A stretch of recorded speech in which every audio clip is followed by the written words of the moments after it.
ಗುರು toxic collection toxic record ಬರೀ ಸುಳ್ಳು ಅನ್ನೋರಿಗೆ ಈ ರಿಪೋರ್ಟ್ ನೋಡಿ. ನಮ್ಮ ಕರ್ನಾಟಕದಲ್ಲಿ 15,000 ಕೋಟಿಗೂ ಹೆಚ್ಚು ಕಲೆಕ್ಷನ್ ಮಾಡಿದೆ ಟಾಕ್ಸಿಕ್ ಸಿನಿಮಾ. ಯಾವ ಜಿಲ್ಲೆಯಲ್ಲಿ ಎಷ್ಟೆಷ್ಟು ಕಲೆಕ್ಷನ್ ಮಾಡಿದೆ ನೋಡೋಣ. ಅದಕ್ಕೂ ಮೊದಲು ನೀವು ಈ ಪೇಜ್ ಅನ್ನ ಫಾಲೋ ಮಾಡ್ಕೊಂಡಿಲ್ಲ ಅಂದ್ರೆ ಈಗಲೇ ಫಾಲೋ ಮಾಡ್ಕೊಳ್ಳಿ. ಸೊ ಇನ್ನು ಈ ರಿಪೋರ್ಟ್ ಬಂದ್ಬಿಟ್ಟು ಆಗಸ್ಟ್ 21ರಿಂದ ಆಗಸ್ಟ್ 24ರವರೆಗೆ ಲಭ್ಯವಾಗಿರುವ ಅಡ್ವಾನ್ಸ್ ಸೇಲ್ಸ್ ಡೇಟಾ ಪ್ರಕಾರ ಕರ್ನಾಟಕದ ಪ್ರಮುಖ ಸಿಟಿಯಲ್ಲಿ ಡೇ 1 ಪ್ರೀ ಸೇಲ್ಸ್ ನಲ್ಲಿ ಭರ್ಜರಿ ಬುಕಿಂಗ್ ದಾಖಲಾಗಿದೆ. ಇನ್ನು ಮೊದಲನೇ ಸ್ಥಾನದಲ್ಲಿ ಬೆಂಗಳೂರಿನಲ್ಲಿ ಬರೋಬ್ಬರಿ 12.19 ಕೋಟಿ ಅಡ್ವಾನ್ಸ್ ಗ್ರಾಸ್ ಕಲೆಕ್ಷನ್ ಆಗಿದ್ದು ಸುಮಾರು 2.36 ಲಕ್ಷ ಟಿಕೆಟ್ಗಳು ಮಾರಾಟವಾಗಿವೆ. ಒಟ್ಟು 1024 ಶೋಗಳಲ್ಲಿ 68.2% ಆಕ್ಯುಪೆನ್ಸಿ ದಾಖಲಾಗಿದೆ. ಇನ್ನು ಎರಡನೇ ಸ್ಥಾನ ಮೈಸೂರಿನಲ್ಲಿ 1.28 ಕೋಟಿ ಕಲೆಕ್ಷನ್ ಆಗಿದ್ದು 35,120 ಟಿಕೆಟ್ಗಳು ಮಾರಾಟವಾಗಿದೆ.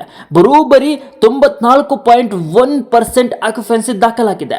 ಆಮೇಲೆ ತುಮಕೂರಿಗೆ ಬಂದ್ರೆ 34.50 ಲಕ್ಷ ಕಲೆಕ್ಷನ್ ಮಾಡಿದ್ದೆ. ದಾವಣಗೆರೆಯಲ್ಲಿ 32.10 ಲಕ್ಷ ಕಲೆಕ್ಷನ್ ಮಾಡಿದ್ದೆ.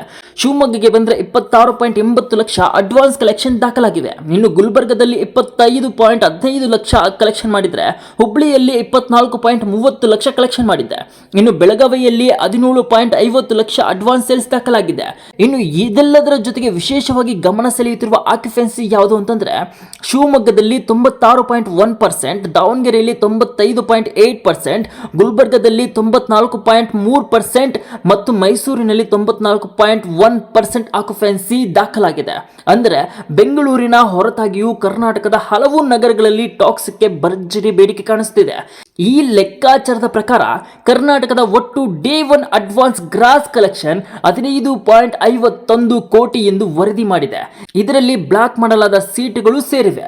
ಆದ್ರೆ ನೆನಪಿರ್ಲಿ ಬಾಸ್ ನಿಮಗೆಲ್ಲ, ಇದು ಅಡ್ವಾನ್ಸ್ ಬುಕ್ಕಿಂಗ್ ಡೇಟಾ ಮಾತ್ರ, ಅಂತಿಮ ಬಾಕ್ಸ್ ಆಫೀಸ್ ಕಲೆಕ್ಷನ್ ಅಲ್ಲ. ಟಾಕ್ಸಿಕ್ ಸಿನಿಮಾ ರಿಲೀಸ್ ಆದ ದಿನ ಕರ್ನಾಟಕದಲ್ಲಿ ಇನ್ನಷ್ಟು ದೊಡ್ಡ ದಾಖಲೆ ಬರಲಿದೆ, ನೋಡೋಣ. ಇನ್ನು ನಿಮ್ಮ ಪ್ರಕಾರ ಕರ್ನಾಟಕದಲ್ಲಿ ಟಾಕ್ಸಿಕ್ ಡೇ 1 ಎಷ್ಟು ಕೋಟಿ ಗಳಿಸಬಹುದು? ಕಾಮೆಂಟ್ ಮಾಡಿ ತಿಳಿಸಿ. ಇಂತಹ ಸಿನಿ ಅಪ್ಡೇಟ್ಸ್ಗಾಗಿ ನಮ್ಮನ್ನ ಈಗಲೇ ಫಾಲೋ ಮಾಡ್ಕೊಳ್ಳಿ.